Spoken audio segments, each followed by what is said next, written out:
Well, congratulations. How are you feeling right now? Thank you, Amy. I feel great. Yeah, I feel really good.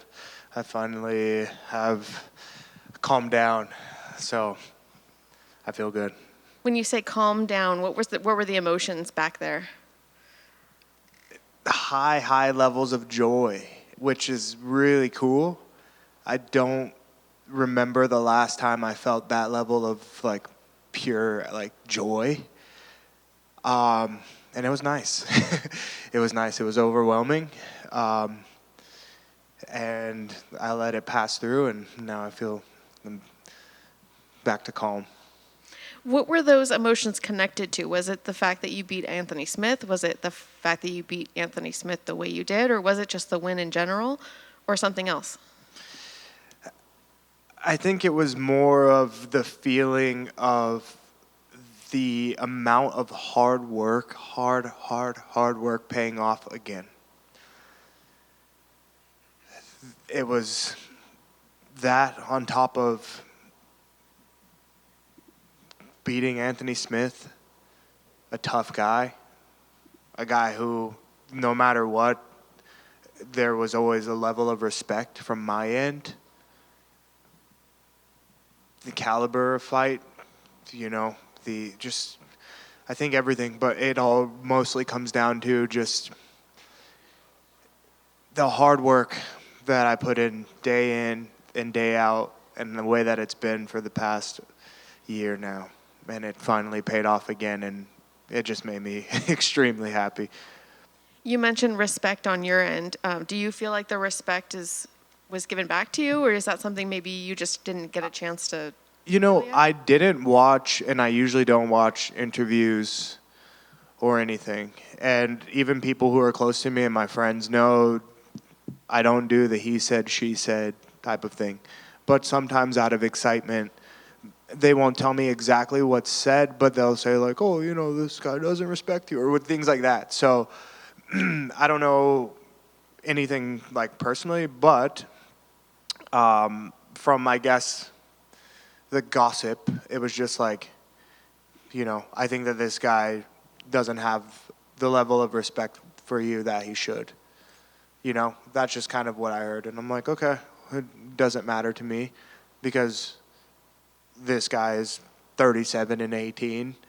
And for me, that gains my respect already. So if I have to fight hard, I fight hard. But yeah, I think after the fact, it was great. I'm glad that we were able to really shake hands, and he congratulated me, and I think it was great. So I think that now the respect is mutual.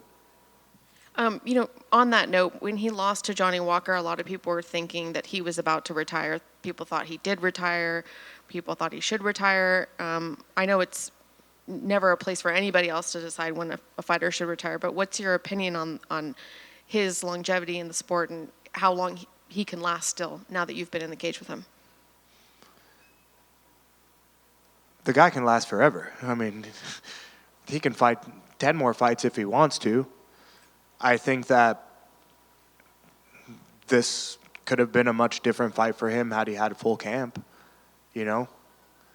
But he lived up to his name and took a fight against me on 10 days' notice. So it obviously doesn't look good to get another loss, but given the circumstances, I mean, not what do you expect, but like, don't be too surprised, right? So, yeah, give him a full camp against someone else. I think he's still got a fight in him. I think he just probably maybe bring some new people in the corner. Like I'm not talking about coaches, but circle of influence. Some people around you that are going to encourage you and encourage him and bring out the best in him, because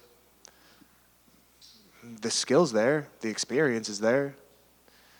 He's not old, you know what I mean? So, like, yeah, I think the guy can keep fighting for sure. Was there anything about him that surprised you in there? Not necessarily, I expected that he'd be tough. He said he was going to put the pressure. I'd say I was more surprised at. I expected like more output. I expected maybe more takedown attempts, more trying to get me against the cage and make it not dirty, but like, you know what I mean? Like kind of make it more of a rough fight. So that was where the surprise was, is that it didn't really go, I guess, the way that I thought it was going to go. But nothing that he did was necessarily like surprising. You called out Alex, and I'm wondering how much of that call out was because he's the man holding the belt and how much because it was Alex. I think that him having the belt, he deserves a belt, right? The guy works hard. Middleweight champion, former middleweight champion, now light heavyweight champion. I think that it's a mixture of both. But the reason why, and I don't ever call people out, you guys, I don't think you guys have any record of me ever calling anybody out. But in my mind, knowing that if I beat Anthony Smith, that would get me into the top 10. And I know that the way that the rankings kind of work, if I fought and I'm just 12, or I just know that, like, I have to be in the top 10 to even be worthy of fighting for a title. Now, when I look at, say I get number 10, say they put me at number 10 and not 8 where Anthony was. Okay, so from 9 up, in my opinion, and I think in the fans' opinion, the most exciting fight would be me versus Pereira. And, you know, that's just what I've seen from like comments, things like that. After Alex's win, I got flooded with like, people tagging me and things. And I'm like, I think it makes sense. Two dynamic strikers, powerful strikers. I don't plan to shoot any takedowns. I don't think I've ever shot for a takedown in my career. I don't think that he's necessarily going to shoot for any takedowns because the guy's a warrior. So then you have two explosive, dynamic. Now me being in the top 10, it just, you know, in my mind, it's just like career, it makes sense. You know what I mean? And I'm putting in the work every day and I'm prepared for anything, you know? I'm not saying like, this is what I want now, give it to me now. But I think that it would make sense. And that's kind of where I stand, you know? How long are you willing to wait for that fight? If they said, hey, it's going to be a year, would you want to fight and potentially risk losing and lose that chance? Or would you be willing to sit for a year to fight him? I'm not sitting for a year. I need money. I got to make money, you know what I mean? I don't really know why I would have to sit for a year. If they said 6 months or whatever, like I'm ready whenever, right? If they said whenever, okay. If that's the fight, okay. If it's something besides that fight, then to be honest, I miss Thailand with my whole heart. I haven't been there in almost 3 years now. So I'd like to take small vacation, but not if there's a title fight on the line. You know what I mean? So if it's anything outside of that fight, let's run it whenever. But there's also that other side of me where I'm like, okay, like it would be nice. I've been training a full year nonstop. It would be nice to take a little break, but I'm not hung up on that. You know, I'm still focused. I'm still on the highway. So. And last one for me, would you ever have imagined, you know, when you were weighing in at RFA in a sports bar, you know, with people eating their fish and chips, that you would ever be here talking about your path to a UFC title? I had very, very high hopes and ambition back then. I knew that when I was in the RFA, I was doing it for a reason. I wanted to get to the UFC. I believed I was the best. You know, I think I was young and I was like, yeah, knockout. I trained with Anderson Silva, you know, like things like that. So I'm like, yeah, I'm going to be a UFC champion. But I had no idea how hard it is and how much work and effort it takes every day to actually be able to be worthy of sitting in a seat like this and on a win streak and things like that. So I had a little bit of it like imagined it, but I didn't fathom it at all. Like I wasn't even close to putting in the amount of work it takes to get here. Thank you. Thank you. Hey, Khalil. What up? I just wanted to ask you, were more leg kicks? You weren't really kicking his legs a whole lot, and his last few fights, he's been really susceptible. Is that the word? Yeah. To leg kicks. Yeah. What was up with that? I don't know what was up with it. Because one of the first things that I said to John Wood after, I was like, I should have kicked the legs more. So I knew that the opportunities would be there. I practiced a lot of low kicks this camp. I practiced a lot of kicks in general this camp. It's just a part of what I do. But things were just different when you're standing in there with Anthony Smith, I didn't necessarily want to take any crazy chances. Getting kicks checked hurts. So it only takes one or two checks, just like it only takes one or two leg kicks to actually start to feel the pain. So, I think that the way that I fought tonight was really so that I can just stay in control of just like the vision of like having my hand raised and not really taking any big damage that I know could have happened. And the best way to do that tonight was with hands and movement and a little bit of kicks threading, but not to over abuse the kick. There was this narrative coming into this fight, and I don't know, could you say you didn't really read a lot of stuff, but there was a narrative that said that Khalil can be inconsistent. Khalil doesn't show up for big fights. Now that you showed up for a big fight and you knocked out Anthony Smith, does it feel nice to shut people up? I don't think people will ever shut up. And I think after this fight, there's going to be people that still don't believe and that still have bad things to say. I've just come to acceptance with that. There's always going to be a large percentage of people that have just really shit opinions. You know what I mean? And it's like, the thing that sucks too, and to be quite honest, like, obviously, it's about me, so there can be a little bit of truth to it, because there has been times in the past where I wasn't consistent and I didn't show up for big fights. So if I read things like that, I'm like, eh. And that's why I don't read things like that. I just like keep doing what I'm doing. I cannot, as much as I love the people, I have to create a huge separation because I care about people too much. And sometimes like opinions can really have like, I can let them have too much effect on me, So the way that I accept it is just like, there's always going to be shit opinions. You know what I mean? And there's always going to be, until the day that I'm done fighting, there's always going to be a gigantic portion of MMA fans that just don't believe in me or just don't like me for whatever reason. And I just have to be okay with that. And I have to continue to do what I do for myself and for my loved ones. And the ones that do support me and are cheering for me, man, I love them to death, because they could so easily be on the other end. So my dedicated fans and like my dedicated like supporters and people who have been following, they're the best, man.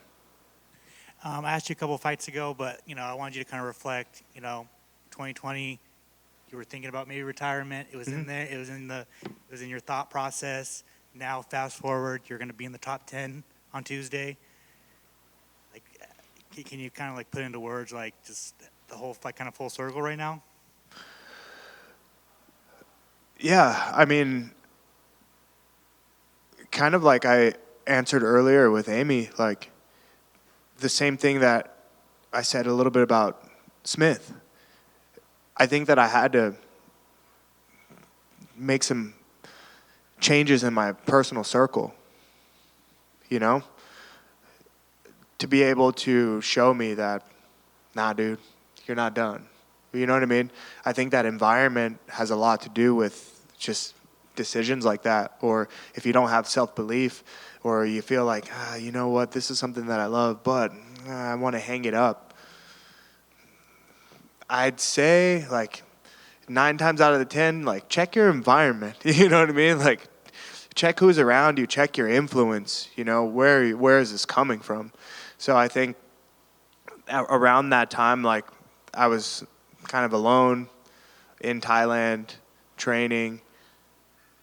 I loved Muay Thai, and I think a part of that retirement came from I wasn't able to compete in Muay Thai because of my UFC contract, but I had the opportunity and I had the connections to be able to fight for a WBC belt at Rajadamnern Stadium against the super heavyweight, and I'm like, this is amazing. I just get to fight in a Thai stadium, in the Thai stadium.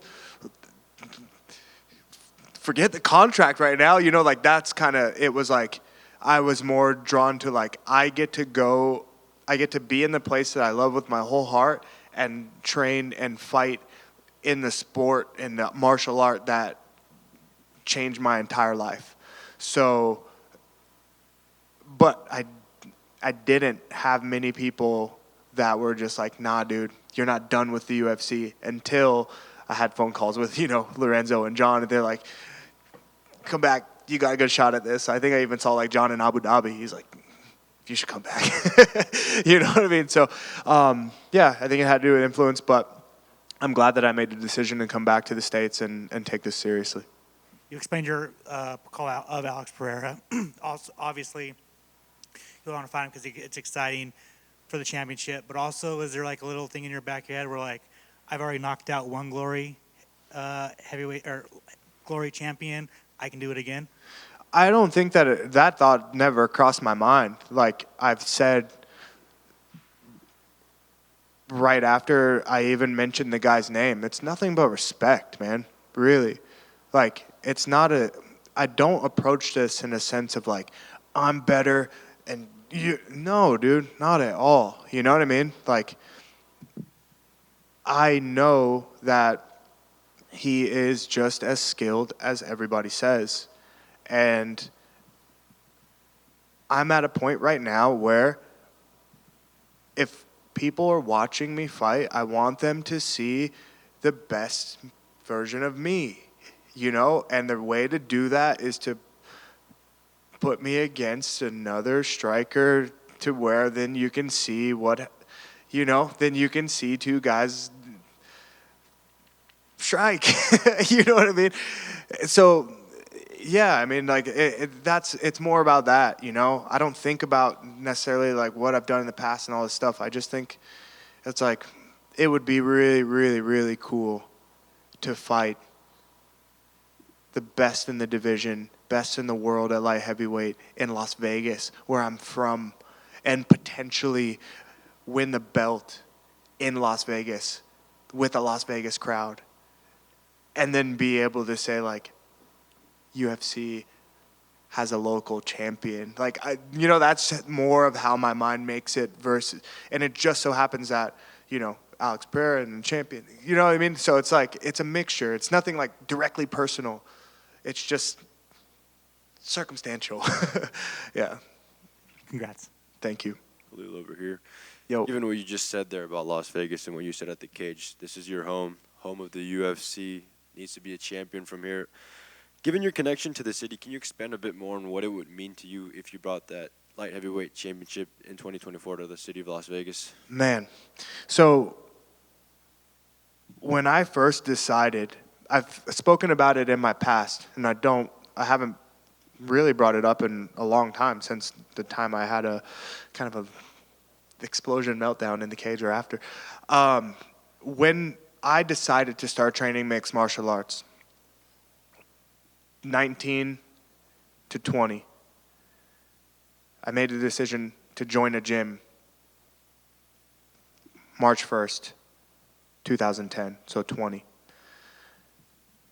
When I would have to drive to the gym, 300 pounds, still smoking cigarettes, still depressed, I would have to drive down the 15, and I'd always see the UFC billboard.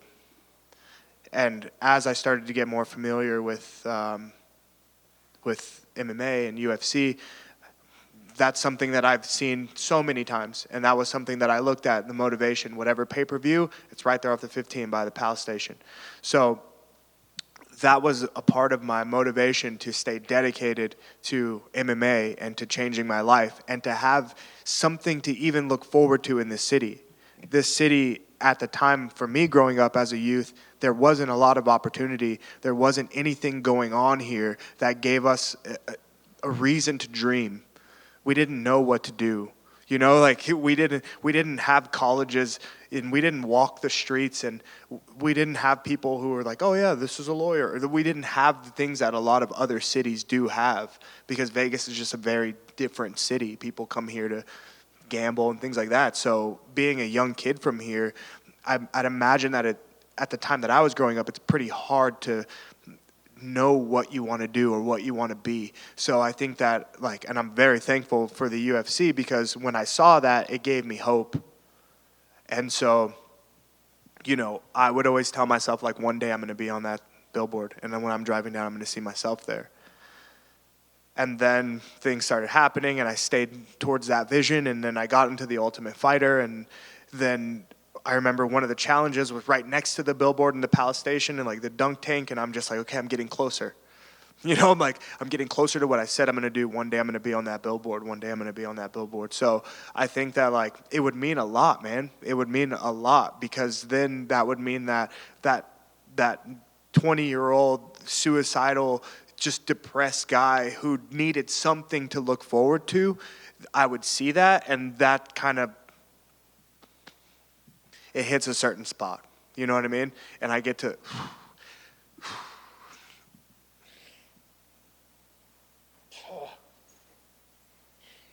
look back and be like, I did it. I did it. Congratulations.